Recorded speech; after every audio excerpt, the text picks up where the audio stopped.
Time once again for Split the Difference. I am your host, Jesse. Today we have our horror Hope. Hello.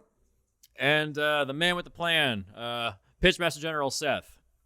I'm here with enough sleep. Yes. For once, I am too. For once. Weirdly, we're all rested, especially for a film that's about being not rested. We're talking about Insomnia, the original film from 1997, directed by Erik Kjolborg. Norwegian, Norway. I'm going to go text-to-speech real quick. Yep, that's right. Nice. Versus the 2002 remake directed by Christopher Nolan. Nolan's been on this show before with how he ripped off Paprika to make Inception. So we're going to talk about another film that he remade. Well, this one is more of a direct adaptation. Mm-hmm.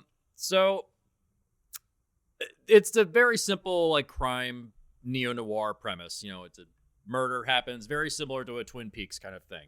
Murder in a small town. Investigator is sent in to investigate, find out what the hell happened. Only they don't talk about coffee enough. But they don't talk about coffee enough, even though they really should be, considering the situation. That's what I'm saying. Yeah, but this film is essentially just about crisis of conscience. It's all about that. And I don't think I've ever seen Stellan Skarsgård play as much of a fucking scumbag in any other movie. Oh, I love him as an actor. He's a personal fave. I think his casting in the Pirates of the Caribbean series was like really well met. He really adds to whatever he's in. I've never seen him like this. It was hard to watch him like this. I'm not gonna lie. It was a little difficult to watch him like this. He did too well. He really did. Yeah. Are you talking about the sexual assault scene? Yeah, I mean, that's definitely up there on top of the pile. But, like, overall, I think his portrayal of a scummy cop is... It's so sweaty. It's so tired and breathy. Everything about him is like, if I was in a room with this person, for real, I would be very uncomfortable. It ekes through the screen how uncomfortable he is. Like that entire class of kids who did not want to be there. Right? And then the teacher afterwards says, yeah, they didn't understand a word you said. None of them speak Swedish. I love that. Just the fact that there's a language barrier for everybody here. Yeah. I love that. Yeah. So I compared this a little bit to, what was it? Filth. I compared it to Filth. What was the other one I compared it to, Hope? All I remember you said was Filth. Okay. It's very similar to Filth, in that the character is basically irredeemable in every way. There's no way for this character to ever achieve redemption. And the film does not do him any favors in terms of trying to get you on his side. Right. Ew. Yeah. He's an asshole going in. He's an asshole going out. He has no character arc at all. Well, I mean, his arc is like our unfolding of why he is this way to that point. Yeah. His arc is that he gets away with it. I was gonna say, I don't even think that's an arc. I just think it's like a becoming of story. Like how to be a cop in America. So, but this isn't necessarily America, but it probably would work a lot better now if you do another remake. Maybe. Yeah, absolutely. I mean, even in the Chris Nolan version, like, that is an American cop. He's straight out of L.A. You know what I mean? Like, they're going right for it. Yeah, American cop in an Alaska town. But that's we'll get into that later. Hope has some thoughts on the remake, and we'll get into that. She hasn't talked about those yet. We'll get into that. So one thing I want to note is that the original film feels so just like the way it's shot. It's so oversaturated to illustrate that there is no darkness in this whole town anywhere. Well, it's that's not the only reason why. Mm-hmm. Have you ever been so delirious from lack of sleep to the point, like, you really everything's bright? It's not even just bright, but it's like everything is like shifted. I've been in instances where it was during COVID, actually, because not only was I doing crime scene, but we were also doing COVID cleanings. We were the first company to like really establish that. I was working like 20-hour days, 7 days a week. Mm. And there would be some days I just wouldn't sleep. And then the days I did sleep, it was like at the office, basically. Like, so I literally was delirious half the time. You know, and like everything melds together. You know, you can't remember certain things. Things are foggy, hazy. Like everything is like shifted for you. So when I was watching that, I was like, yeah, that's how I felt. Yeah. Mm-hmm. So they were dead on. Yeah. Physically, your body like slows it's shutting down. Yeah. You kind of just the one thing you don't want to do if you're really, really tired and you need to keep doing stuff. Don't sit down. Just keep standing up. That's keep the moving. thing. Like you have to keep going and going. Like the minute you stop, you're fucked. Yeah. Yeah. A war of attrition. Oh my god. Mm-hmm. It kind of reminded me of 28 Days Later, just the way that it's shot so digital and oversaturated and like you can really just kind of feel it's aiming for like a filthy feel to it. Yeah. I mean, that's part of it too. It's to show the grody-ness of what's happening. It fits none of the that tone. A24 sharpness. You know what I mean? Like, yeah, the remake kind of has the A24 sharpness, which is something I'll talk about later on. Yeah. But yeah, because that's Nolan. Because Nolan. So yeah, it's such a simple premise. It's all about him just slowly losing it. Starts hallucinating it over time. And it's even implied that he intended to kill his partner. It wasn't an accident. Like they significantly state that in the remake. That's like, oh yeah, he may have intended to do it. Whereas in the original, it's kind of implied. It's never really said. It's if there's anything I would say is a bit of a problem, it's two things. One, when the fog comes up during the fog sequence, it looks more like smoke. It doesn't look great. Well, you also I will take into consideration, when you have foreign films like that, especially like in those areas, you're not going to have the same kind of budgeting as you would in Hollywood. That's why so many people flock to. That's why whenever you see like a foreign film, it's an entirely different like way that they film too because of that. Because it's not like the big fucking money, unless it's like a Chinese film, and then that's just completely different how they film. But so it's if they have a smoke machine instead of fog, I can't fault them. And it's also it's also I couldn't like find anything on the budget for this either. Yeah, I was about to say, it also, it was released in 97, so they were probably making this 95, 96, like, so I can't fault them too bad. It's a minor complaint. Yeah. The only other thing I'd say is a bit of a complaint is the final shot of this movie. Did we really need to have his eyes glow blue like that? Maybe it's a kind of Lynchian move, right? Maybe it's a hint toward the fact that he's going to be in the Dune movies about 20 years. I don't know. Like, it was just for you, Jesse. It was just for me. It just feels a little that's the one part of the film where I'm like, that's way too artificial.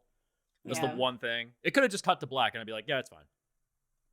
Yeah, that was a little off, but it was at the end, and they're just like, whatever, go.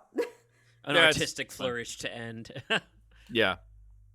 In terms of, I mean, these are not necessarily clone movies, but they're very similar. The remake is about 20 minutes longer, which I think is Nolan.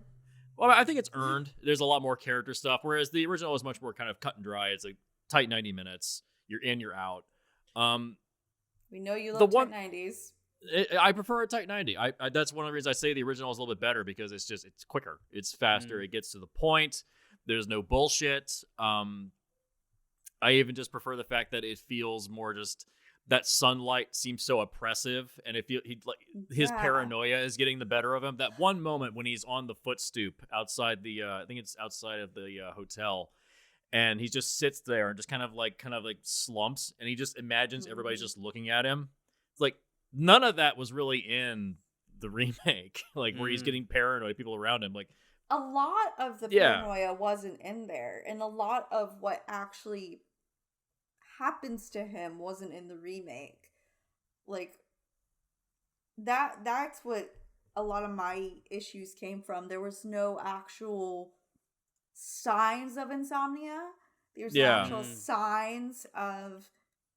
It was more just he was crooked. There was no actual, like, there was anything wrong with him. Yeah. It's like, what's... Yeah. Did you guys see The Machinist back in the day? With yeah. Yeah. And that's Crisis Mail? Yeah. Yeah. He doesn't he also have insomnia in that? Yeah. I think that movie kind of goes out of its way to show like how harsh insomnia can be. I think the original goes a little harder in showing like how bad it is to deal with this insomnia. I was kind of surprised by how little was really in the remake as far as like pushing the idea that he's got insomnia. Right. You know what I mean? Yeah. The visual storytelling's not there. They did. He's also not as sleazy. Yeah. That's what I'm saying. It wasn't as gritty. They didn't go in depth. It was more just... It was like a very bland crooked cop story, comparatively. I mean, he planted evidence on a child murderer. It's like, so wait a minute. You had to plant evidence to get a child murderer put away? It's like, I mean, I don't think that's a bad thing. Exactly. Like in the first one, it was just like he had a reputation, and like his partner was gonna ruin the reputation because he didn't follow through with some of his shit or whatever, and like the fact that his partner, they also in the original, it's not so much implied obviously that he was gonna kill his partner, but it was like, oh, my partner's starting to lose his shit. He's being an unreliable partner. We can't get rid of him. He can't be fired, but he's gonna fuck me if he's having like Alzheimer's at this age type of deal. And that's what they were implying. Yeah. You know, changing with the scandal was definitely changes who the character is a lot. Yeah. I mean, the one big thing I will compliment with the remake is Robin Williams. Like, he's really good. Yeah. He's really Robin good. Williams. If I know. I can't. Robin Williams for anything, then go fuck yourself. Yeah. If there's any complaint, I would say is that he's not in enough of the movie. Yeah. Right. Yeah. The other issue is that I would have preferred it if... What if Al Pacino wasn't in the movie as the lead, and what if it was Robin Williams playing the crooked cop? Ooh. Could that have worked? Because when I think Al Pacino, I just think of like just crazy man. I just Scarface. That's what I think of. Scarface. Yeah, I just think Scarface, and like I just think that it's hard. And like Scarface or Heat, I can't think of anything else but that. You know, it's. I'm trying to imagine Robin Williams, the actor known for his energy, playing a role that is specifically about someone losing their energy. You know what I mean? Like that could be interesting. If you made Al Pacino the writer, that would have made more sense because he's already a little off. Yeah. And to have Pacino be the writer, I want to see that movie now. Yeah. That would have been better in my opinion. I would really want to see that because I think like damn, I want to see that now. Well, unfortunately, I know. Shut up. Yeah. That and Al Pacino's now like busy at 80 with a 3-month-old, but whatever. Right. I had originally read. I think Harrison Ford was considered for Dormer before Pacino. Yeah. No, I can't see that. I mean, he was. I just can't see him as that role. Oh, I can see him doing the like tired stuff. Oh my god. I mean, Blade Runner. Think of fucking Blade Runner. Shit. Yeah. Yeah, I could definitely see him getting to that finale, or actually just before the finale. I think the best scene of the movie is where they act like they're about to part ways. You know what I mean? Before the very Hollywood shootout at the end. Oh yeah, like there's 2 separate moments in the remake that are clearly just injected into the movie because the movie's boring. We need to make something happen. Like the foot chase across the what are those called? The logs. log. The logging. It's a specific type. Is it called a log chute? Is that what it's called? Yeah, like where they send the logs down through. That's a log chute. Yeah, whatever. But anyways, that whole sequence, they just get together again anyways. He goes back to his apartment anyway, so it added and changed nothing. Mm-hmm. Yeah. And then the whole shootout at the very end, like Robin Williams even says, like, "Oh yeah, I'll take care of this. Like they'll never connect me to this whole thing." Right. So why did you attack Hilary Swank? Well, Hilary Swank saw the dress. That was the big tip off when she was coming back to get the letters from him. She saw the dress, and then she had connected the dots. She had enough information to connect the dots at that point. So Robin Williams made a really stupid mistake. Yeah. Because the movie had to finish up.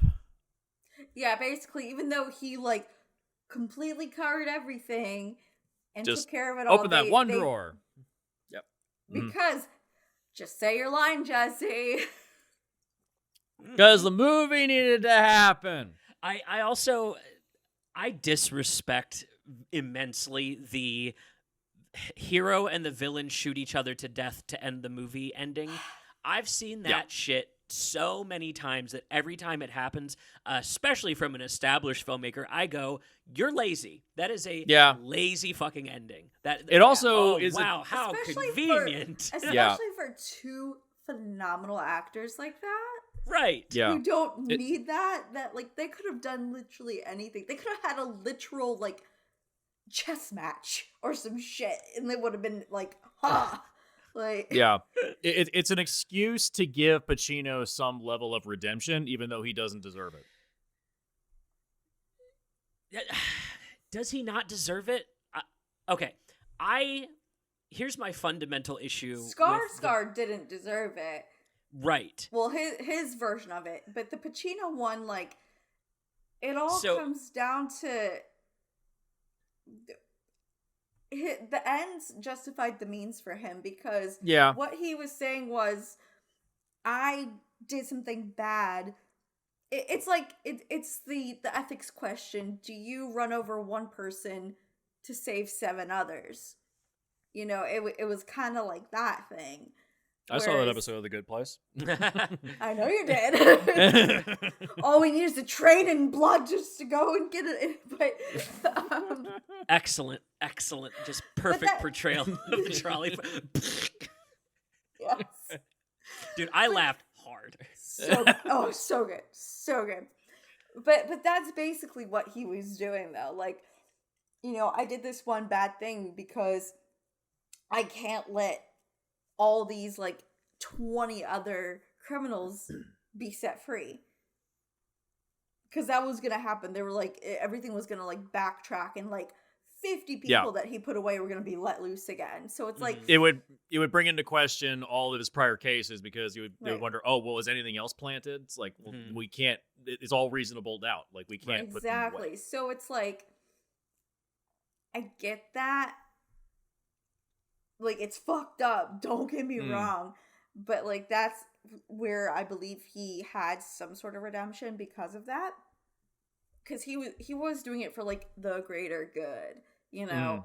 Whereas Skarsgård's portrayal of the character was just like, it was just for him. There was no scandal, there was no nothing. It was literally, my partner is going insane and they're not going to fire him. Boop. Yeah, like, Skarsgård's version is just like, we don't even know much about his backstory. We get like shades and shreds of his backstory. Like he was fucking one of the witnesses, and like he has no family, no ties, no nothing. We have no understanding of what he likes, dislikes. Like there's nothing to him. He's basically a blank slate. He's an enigma. To slap like horrible crimes onto. That's it. He just does what he does because he just can't help himself. Like in Filth, where McAvoy is doing it because he just can't help himself. So well, McAvoy, we learned that he had tragedy, but well, yeah, it's true. I think for me the fundamental difference between the two is Nolan loves cops, and so he went out of his way to undress any anything that could be lodged against Dormer as being genuinely bad, right? Like planting evidence on a known child murderer. It's not right, like it's not legal, it's not ethical, but he's not done anything evil there, right? Yeah. In the switch out with the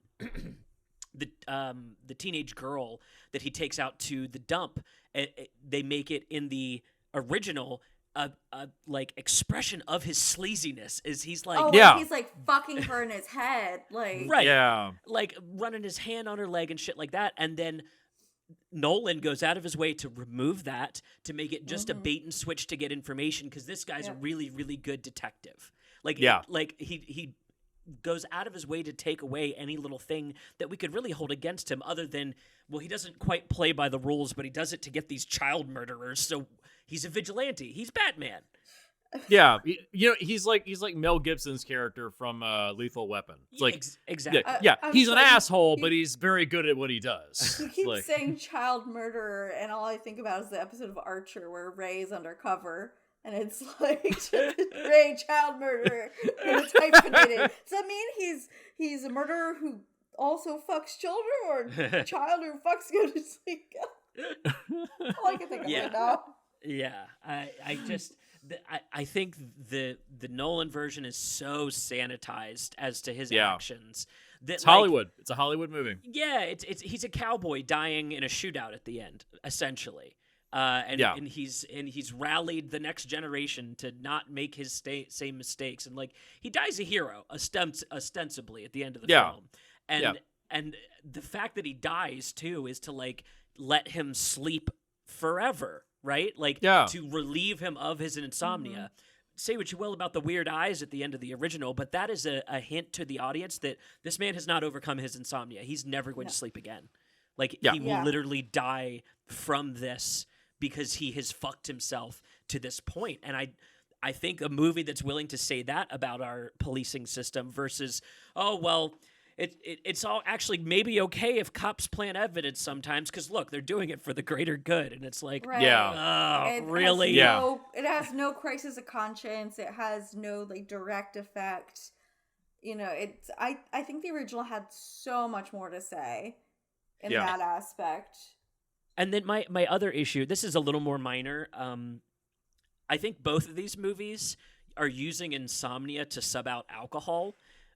Because when you're 4 or 5 days without sleep, you are essentially the same thing. Yeah, it's the same you're essentially drunk. So I think it's just to like slap happy too. Yeah, like, there's times at work where there's been days where I just don't sleep, and then nothing will happen, and I will just geek the fuck out, and my coworkers are like, "What the fuck is wrong with you?" I'm like, "I don't fucking know." Like just going off, like right. The body's got to do something, Yeah. I just get grumpy. Well, it depends. Like, but you haven't, because you don't truly hit that insomnia. You're like, I just want to sleep. I've literally been like 3 days awake, and I'm like, like your brain shuts down to the point where you're like close to where it is when you're going to black out from drinking. Like it's a weird place to be. And I think both of these movies is basically going, oh, we want to do drunk cops, but we know if we show him drinking on the job, everyone's going to hate him. So let's just make him an insomniac. It's a cool little twist, but the whole time I'm watching it, like when at the end of the remake, where he's talking about how he's not sure if he meant to kill his partner or not, and he's been up for 6 days. I'm like, these are the ramblings of a drunk person. Like these thoughts don't mean anything. That he can't make good thoughts right now. These thoughts don't mean anything. So the movie's just trying to get us to latch onto the words instead. And I don't know, it's kind of flat. I like everything else but the last 20 minutes of that movie. Yeah, because there's no rhyme or reason. Yeah. Because the movie needs to end. I wanted him to kill Robin Williams. That's how the movie should have ended. It should have been him having that crisis of conscience and going into the crime, like fully pushing into committing a crime because he's played it safe for so long. I think that's a much more interesting. If you're gonna do like hero cop, make him have to live with the fact that he's not really a hero, even though he is kind of. Like have him start to think like am I doing, like, is this really all worth it? You know, Yeah. like, I would have him have a crisis of faith. Yeah. More so than, like, trying to cover up. Or plant a gun on, like, if it was to kill Robin Williams and then plant a gun on him and make it look like a suicide, and then he gets away with it and gets celebrated as a hero, Exactly. but he knows that he got away with it. Exactly. Like, that would be better as so harsh, right? Yeah. And I mean, that could even give Ellie, Hilary Swank's character, a little more to do there, where like maybe she is one of the few cops that like puts that together by the end, and then she has the crisis of faith of like, do I say anything? Because she can understand like maybe he is doing this to prevent this, avalanche of cases from getting reopened. Yeah. It's.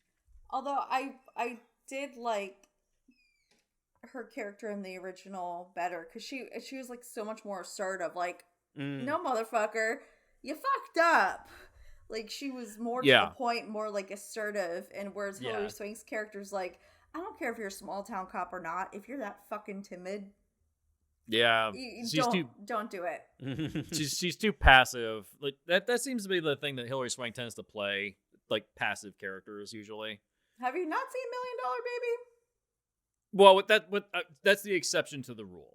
Like that feels like the exception to the rule. For the most part, like she does like TV now. I think I don't think she does a lot of features anymore. If they are features, they're small. They kind of disappear pretty quickly. Yeah, I don't know. Oh, I forgot she was in Logan Lucky. She was in Logan Lucky though. Okay. I was gonna say, what was the last thing? Oh, that's right. Oh, yeah, that's right. She was. Oh, yeah, and Macon Blair was in that too. She was his partner. Did you guys catch the Soderbergh credit at the beginning of this? What is that about? I totally forgot they worked together back then. And George Clooney was a producer on this. Yeah. Okay. All right. Okay. I think it's because of Wally Pfister, though. Wally Pfister and Soderbergh have worked together, haven't they? Maybe. I don't know. It's a weird kids club of directors. I love it. I think Wally Pfister's a local DP. I think he was local, wasn't he? Really? I want to say like, he was. What local? Like DMV local or like? Oh no, wait, never mind. Chicago. I thought he was Maryland. That's weird. Huh. You just want to believe everyone's Maryland. Listen, I do. I could have sworn. Oh yeah, he was. He went to he was a production assistant at WMDT in Salisbury. There you go. Yeah, so he was local for a little bit, making. He wasn't local, but he moved here for a bit. Yeah, that's so cool. He started borrowing the news cameras to shoot his own movies. That's awesome. Yeah, I would do that shit back when I was in college. I'd go in and just steal the camera out of the film department and just go do my own shit. Right, that's what it's there for. Yeah, no one knew I was taking it. But anyways, so is there any way that the remake isn't any way better? Honestly, the best thing I can say is Robin Williams' character. He just played the character so well. The only flaws in his character were like dialogue flaws, and it's not his fault. It's the dialogue he was given. And which is weird because didn't this remake get nominated for an Oscar for Best Adapted Screenplay? Oh my god. I don't agree with that at fucking all if that's true. I had so many issues with the dialogue and everything of this movie. I had so many issues. It drove me insane. There's so many things. Like, there was a couple of lines that were directly adapted from the original that were like tossed in there that made no sense. It didn't fit the situation. There was like weird I had a lot of issues. I was telling Jesse, I was like, I did not really like the remake. I didn't like the choppy editing. I didn't like the dialogue. I mean, the cast did what they could with what they were given, but I don't think this is Nolan's best work. What the fucksoever. I mean, and honestly, like I was even saying to Jesse, like looking back, I was like, I don't even think if I'm really being honest and truthful, I am not really a Nolan fan. Like, I've seen his movies. Yeah. I can appreciate his movies, but just something like it. Well, I mean, it's none of his stuff has truly sat well with me. Well, we've all found in the recent years that he's very right wing. It's very, very conservative, as we've all seen. It's beyond that, though. It's just something that doesn't sit well with me with any of his movies. I don't know if it's just the tone or how he does dialogue, I know you have an He hates establishing shots. He hates establishing shots. Oh, yeah, he does. Yeah. Oh, man, he does. Let's just jump right into this conversation. God. You'll pick up the context, and then you'll understand it. That is one thing I've always had a problem with his editing, is that it's a lot of that I talk, cut, they talk, cut, I talk, cut. It's like, dum, dum, dum. It's like hammer slamming on a keyboard. It just... I was one moment in, because right after this, when we did Batman Begins, this is the thing that got him the job for Batman Begins. Yeah.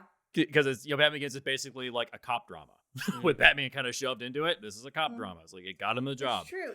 And maybe that's partially what it is. A lot of what he does is very like detective standard drama shit. Like even Inception, it was kind of like detectives going into the mind, Yeah. Like, I don't know. He loves cops. He loves cops. Like, he jerks off into an American flag every day. But yeah, there's one conversation. I Popo. I do. So Tenet is time cops. Oppenheimer's science cops. Dunkirk is soldier cops. Batman is just Batman superhero cops. Insomnia's cops. Memento is cops without Renegade a police cops. Station, I guess. But yeah, PI. It's like a PI. Yeah. He loves cops. The only one that stands out is his first movie, The Following, which I fucking hate. So, which he's running from the cops in that one. Yeah, he's running from Maybe the cops. That's why, because I have like this innate hatred of cops because I've been. We all do. Well, me more so than most because I've actually been like abused by cops because they're in my family, and we're not gonna get into that. Fuck cops. But it's worth Googling 40% cops if you have a spare minute. Yeah. Even the Prestige is like magicians being cops against each other as to who could do better. Who could do better That's the one tricks. movie of his I do like. That's the one movie. I just rewatched That's the that one recently. outlier. Yeah, no, it's infinitely rewatchable. There's always one. It's actually well made. Because what's the double? What's not the double? It's like Right. And plus, David Bowie's in it is Nikola Tesla. So there you go. That's great. So I was saying the one conversation that really like hammered home for me how bad his editing is in Batman Begins, where it's the first time that Katie Holmes sees Batman and she shoots him with a taser. Their conversation is like boom, boom. It's just like harsh edits on dialogue. Like they say their sentence. There's no J cuts. There's no L cuts. It's just cut, dialogue, cut, dialogue, cut, and it's aggravating to sit through it. It drives me nuts. I also want to throw like. Well, go ahead. I was just saying that doesn't work well with Insomnia. It should have been blurred. It needs to be blurry. He should have been moving from conversation to conversation. Like how the fuck did we get here? You know what I mean? Like losing time kind of stuff. I also noticed you can throw up like buffering bars onto the screen and the time that they leave people like before and after their lines. Like somebody will say a line and then we'll get like a long pause of Pacino before he like chimes in and says something. And I'm trying to figure out like, is this intentional to show that he's tired and having to take more time to process this? But like they weren't really like highlighting it. They weren't, like cutting to a close up to show like maybe some like internal process. It was just these like long, just kind of like waiting for him to say his line pauses. And that's not the type of pause you do with Insomnia. It's more like you kind of like look around. You're like, and then you would like follow up with a what? Oh, and then you're like, oh, it was none of that. It was just, and then the Something I liked about Skarsgård's performance too is as he gets more and more tired, he talks more breathy because you're trying to keep as much energy from going out as possible, so you speak on your breath instead of projecting and like pushing your voice out. You gotta talk your way through your sentences like this as you're inhaling and exhaling, and he really gets into that by the end of the movie. He's really talking on his breath, and I was like, this man sounds like he was actually keeping himself up during the filming. I bet he was. I bet he was doing that intentionally. Knowing Skarsgård, I wouldn't put it past him. Not that you sleep well on set, anyways. No, but he's very driven, so I would believe it. Yeah. Just buffering pauses. That's what it was reminding me of. Yeah, just need the AOL dial-up sound going on during. Right. Nolan's filmmaking is deep down. I think it's just very standard. He's a very standard filmmaker. I don't know what it is. I think it really is just the love of cops, or this like the weird undertones to his movies that people in America gravitated towards. I think you solved it for me, Jess. You guys, both of you, Jesse and Seth. I think you solved why I don't like. It's the love of cops, the masturbatory love of cops in the remake. I think that's it. I like because it's like an innate thing. Like I want to like his movies, and I appreciate his movies, but something like deep down is like, fuck this dude. Like, yeah. No, I get it. I personally, I think he and Zack Snyder are two filmmakers that were made for this TV era. I think they should have been coming up making HBO series, and like something that requires that kind of meticulous construction over a long period of time. Something like Oppenheimer, something like a Zack Snyder. Yeah, Oppenheimer should have been.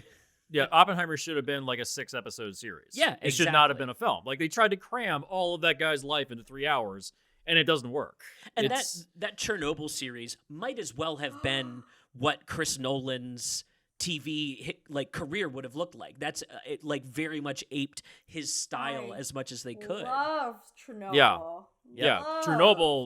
Chernobyl is what Chris Nolan wishes he could do. Right. Yeah. I think he could. I think if he was in TV, he wouldn't put so much pressure on these performances from his actors, and so you would get much more organic stuff. TV. That's he refuses to do TV. Yeah.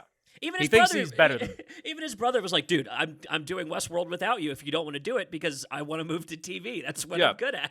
Yeah. Wouldn't it be funny if his brother brought him on to Fallout to direct an episode and then he suddenly really loved it and he decided to start doing it? That would be awesome. If that happened, I would do a Chris Nolan run of a Fallout game on the stream. I would do a Chris Nolan build. Yes. Literally build your character to look like Chris Nolan. Yes. Go out into the wasteland. Out in the wasteland of cinema as it is right now. Right. The strike is never going to end. Oh, God.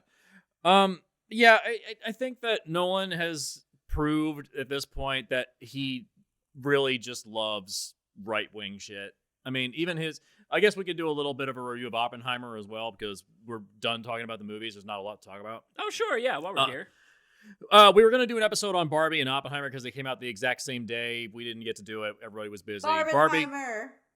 Barbie was phenomenal. It's fantastic. It's the best movie of the year, probably. It's really fucking good. I wore pink. to go see it. And Oppenheimer is Oppenheimer. It's science fine. Cops. It's science superheroes.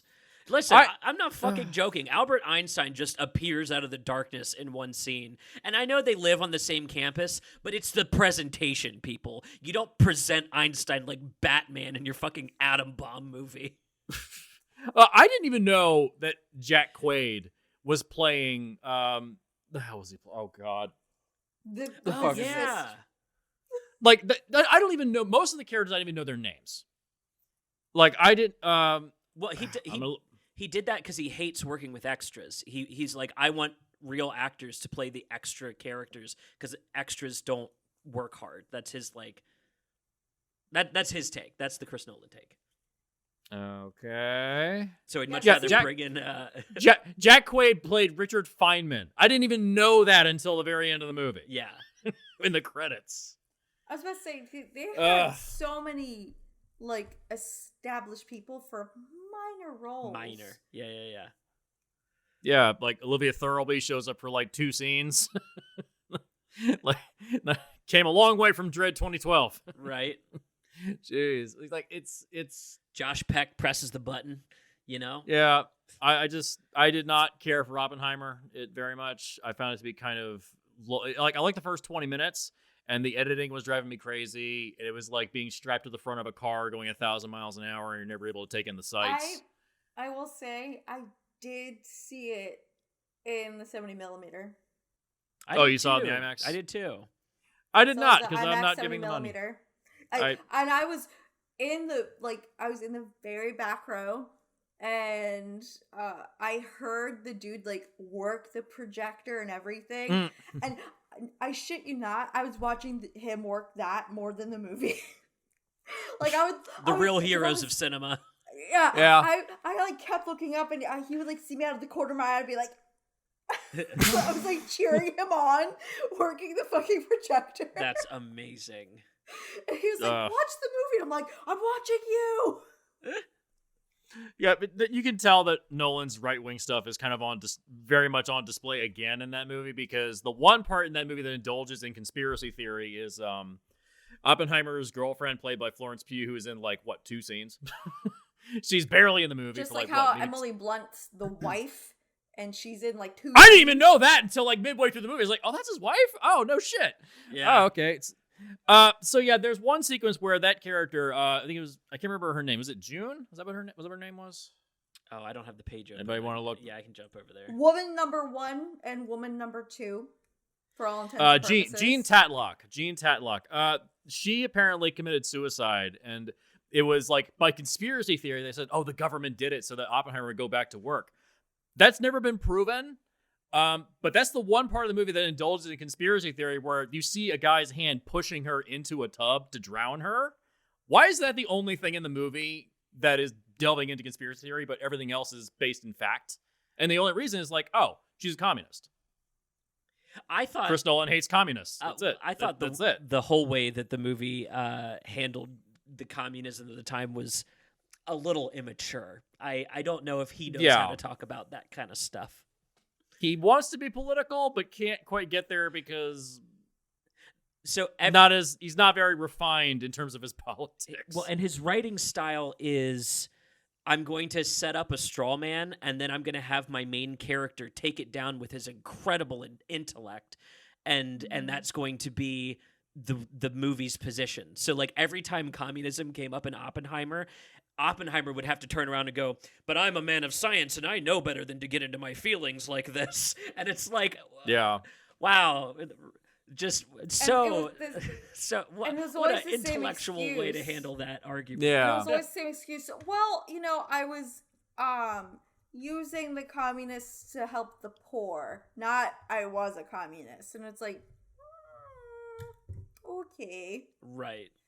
There's a million other ways to help refugees other than going through communist channels. Just saying. Yeah. Don't bother me with your leftist politics. I'm a man of science. Mm-hmm. Science! Robert Downey Jr. will get nominated for Best Supporting Actor in that film, but he does not get enough proper respect because the editing in the movie is so bad. Oh my god, the fucking fishbowl lens on like every scene that he's in. That was driving me fucking insane. I was losing my mind. And it's funny because I hate it. You can do that well. The new One Piece series uses the fishbowl lens to like do anime shots, and it works. and then I'm watching Oppenheimer, like going, "Why am I getting an anime shot of Robert Downey Jr. talking to Congress right now? This is weird." Also, Wally Pfister was not the cinematographer on that one. It was Hoyte van Hoytema. That wasn't the cinematographer in Nope based on him? No, that is him. Oh. That is him. He did Nope. No, yeah, Okay. The character in Nope is based on the actual cinematographer of Nope. Oh, the character. Yeah. Yes, I think. Because I don't know. Holst. I don't know. That's his name. They call him Holst. Antlers Holst. I'm pretty sure he's based on. I'm pretty sure I saw Jordan Peele say that he's based on him. Huh. Well, actually, this he's also actually he hasn't worked with Pfister since Dark Knight Rises. He did Interstellar, Dunkirk. Okay, so this is the guy he works with now. I guess that Pfister is basically just doing his own thing now. Okay. Can't blame him. Yeah, can't blame him. True. Because Dark Knight Rises was not very well shot. So yeah, I mean, we can just feel it like all the way from Insomnia and even like a little bit further back with like Memento up to now. You can just feel Nolan's shit. It's just like right wing, cop loving, thin blue line motherfucker. You can just feel it. I don't know if he's thin blue line. I would not intentionally put him the in the way he white portrays- supremacist that group. far. I mean, the way in which Batman teams up with the cops in Dark Knight Rises. The thing is, though, you can't go that far because Batman still is on the side of justice. He's still with Gordon. He's, I mean, the original Batman was called Detective Comics because he was a detective. Not, so I wouldn't go that far because since the beginning, he always has worked with the cops. His best friend's fucking Gordon. So I can't quite go that far, but I know what you're saying, but I wouldn't go that far. I'll put it this way. The biggest reach of the Batman series is the idea that cops would go out as the civilian army in force. Oh yeah, sorry, not accurate. Have we not seen Twisted Metal? All I'm saying is Bane took 40% of wife abusers off the streets that day that he locked all the cops underground. Just mathematically, that's all I'm saying. He's done more for crime than Batman ever did. A lot of people were really happy when Bane did that. And then the movie expects you to hate all the people that are raiding the rich people's houses, and the movie's going, Why? Isn't this bad that these people are raiding? And I'm going that would be me though. That would also be me. The movie hates me. Golden toilet, sure. He doesn't need fucking. Maybe that's what it is. I'm not even so bothered that Chris Nolan loves cops. I'm bothered that his movies all seem to posture in a way that expect me to agree with it. Yeah, you can clearly see when he was saying that Tenet was going to bring people back to cinemas, and that didn't happen. It was Mortal fucking Kombat. Remember that? I do remember that. No, I love that. The Tenet got fucking smashed at the box office. Oh, that made me so happy. God. But yeah, it's he clearly goes to private screenings. He does not go to normal screenings. He does not interact with the public very often. He doesn't do a lot of normal interviews. He does uppity rich guy talking to other rich people interviews. That's. They paired him up with RDJ on one of those Wired autocomplete interviews, and that was I saw that. The most charismatic I've ever seen that man in my life. My favorite was when did Christopher Nolan direct Avengers? Fuck no, we'd still be working on it if that was the case. Yeah. Because he would do everything practically. We're going to fly everything through the sky on wires. Everything's going to be normal. Everything's going to be practical. Yes, wow. We're gonna create quantum mechanics in order to go back in time. Right. We're literally gonna fly through a black hole. It's gonna be great. God. The son of a bitch, he did it. I did see a video today. It was what would happen if it was Avengers Endgame, but it was 23% smarter, and it was just Captain Marvel putting on the glove and doing the snap herself. Oh, and she's fine, and she's just fine. It's oh yeah, you did grab the thing. Why didn't you just fuck it, whatever? Who gives a shit?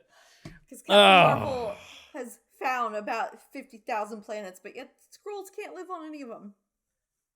Oh God. Yeah, Marvel's doing great, ain't they, folks?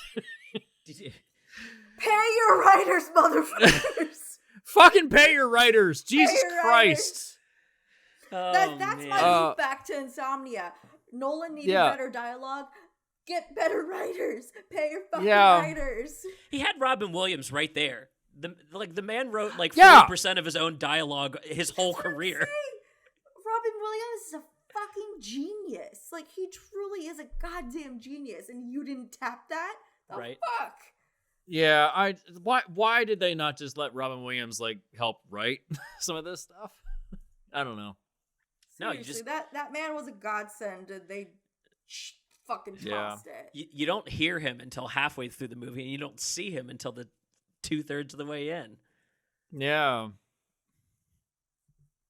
Such a waste of an amazing man. Although that is linking me through to something that Nolan has done across his career, which is the late in the game celebrity cameo. Got Matt Damon. Where else has he done that? He did Matt Damon in Interstellar. Interstellar. David Bowie in The Prestige is the cameo. Nikola Tesla. Yeah. As Tesla. Right. You're right. Albert Einstein. I love it. I mean, yeah. What a move. See, I have a hard time hating him. I just really hate that he loves cops. It's like that kid growing up that always wants to play the same game, and you don't want to play that game all the time with him, and eventually you just go all right, well, today we're going to play something else, so you can go play that by yourself. Because he's not... Obviously, he makes good shit. I have nothing... It's not that they're bad. It's just... It's competently made. That's the best thing I can say, is it's competently made. It is a movie. It has a beginning, a middle, and an end. It is a functional film. It's just not one I want to watch again. I remember when I saw this years ago when I was 16, something like that. I was like, oh yeah, this is pretty good. Yeah, I like this. And now as I've grown older, I'm like, nope. I prefer the original. It has more to say. It has more going on with it. Plus Skarsgård. Skarsgård. Skarsgård plays a good sleazy scumbag. I just don't buy... I just don't buy Pacino and in that role. I just don't. I wish it had been sleazy.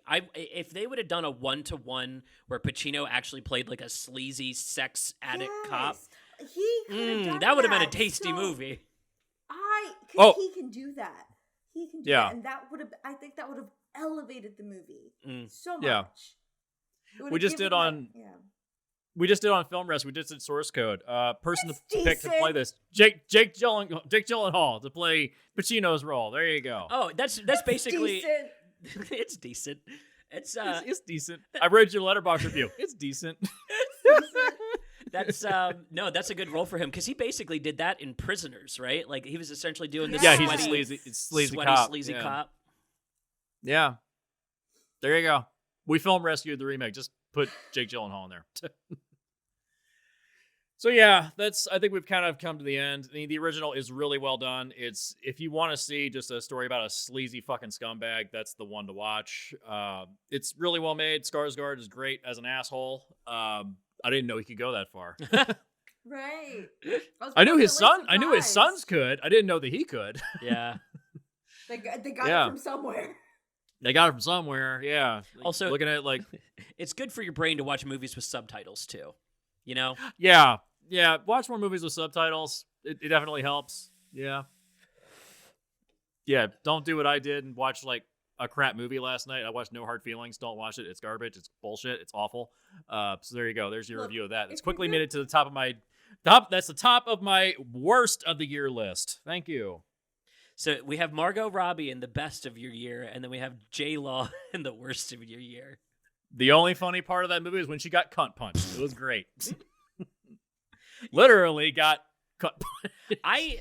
When I saw the trailer for that come out, I saw a lot of people being like, yeah, finally we're getting back to doing comedies, just normal straight comedies. And then when I heard the premise, I was like, I feel like if we reverse the genders, this would be really creepy. Is that okay? It really would. Real imagine rapey. Right. Yeah, imagine if the kid was a 19-year-old girl and the man was like a 39-year-old man. Yeah. Not okay. Leonardo DiCaprio's normal relationships. Like, what if... I was about to say, when did this become a documentary? Right. Oh, god damn it. Okay, I'm gonna end it there. Okay, so yeah, original's really good. Remake, it's passable, but I like a lot of it. I like a lot of it. It's fine. Like all Nolan movies, it's fine. Watch it for the Williams. Watch it for Robin Williams. Like, skip to the part where he's in it. Watch all his scenes. Great. I'm sure there's a compilation video on YouTube. Just watch it. Yeah. Starting from him calling him and being like, "I know what you did." That from then on, I think the movie really grabs you. I was a lot more hooked after that. That's for sure. Yeah. And then actually, honestly, I would end the movie with their last conversation with each other out on the road, where they like stop under that machinery to kind of like try to part ways before the shootout. You could have ended the movie right fucking there if you wanted to. Like, there's no reason it couldn't end on this like really dour, like, oh wow, this cop's just gonna fly back home after this. He just got away with it. Like that's the better ending. Just end right there. Cut off the rest of the movie. Done. If you watch the movie, stop right there. You're done. There you go. That's how you fix it. I'm sure there's a fan edit of that somewhere on fanedit.org. Oh, I bet. Oh, yeah. Probably a tight little 95-minute cut in there. Oh, absolutely. There's a ton of shit you can cut from the remake. Yeah. Although, it would be hard to explain why he's wet in the apartment if you cut out the log chase.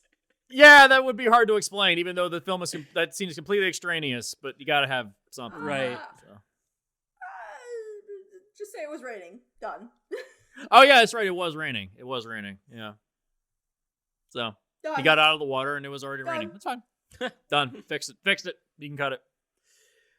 All right, so I'll announce our next episode. We're doing True Grit. I haven't seen the original, but I love that remake. I saw it in theaters. So did I. I saw it in theaters too. I haven't watched it. I don't think I've watched it since the theater. Have we talked about John Wayne on this podcast ever? No.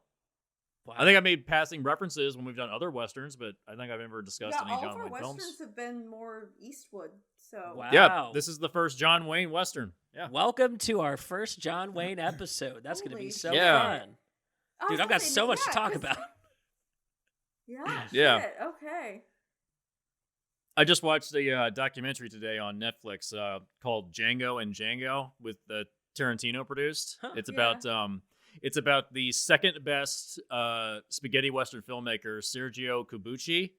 And he made films like Django, the original Django with Franco Nero, The Specialist, The Mercenary, The Great Silence. Really talented filmmaker, and I'd never seen any of his movies except for the original Django. And I was like, wow, this guy was really talented and made a lot of really important films that I probably should watch. Yeah. So, I haven't, but both of you know I'm not the biggest Western person, but... Yeah. But there's always exceptions. With, Coen Brothers. Yeah. It's like, you can't go wrong there. Well, I mean, shit, I saw True Grit in theaters. I mean, that was... Yeah. That's the draw to getting in the theater. Ooh. Oh, it's Coen Brothers movie. Yep, I will be there. I've got a game for us for next episode. We got to take our bets right now. How far into the original True Grit do you think we can get before we hear a Wilhelm scream? Take your bets right now. I'm going 15 minutes. We will not get past 15 minutes without hearing a Wilhelm scream. That's my bet. I've not seen this movie since I was a child, so I cannot recall. I've never seen it, so I'm just going to pick a random number. 24 minutes. 24. I'm gonna go straight in the middle of you both and do 20. 20 minutes. Okay. All right, so we all think in the first act for sure, though. Oh, yeah. Oh, okay. It's gonna happen. All right. It's gonna happen. All right, viewer, find out next time how close we were. Find out next episode when the Wilhelm scream will show up in the original True Grits. And with that, good night. Good night.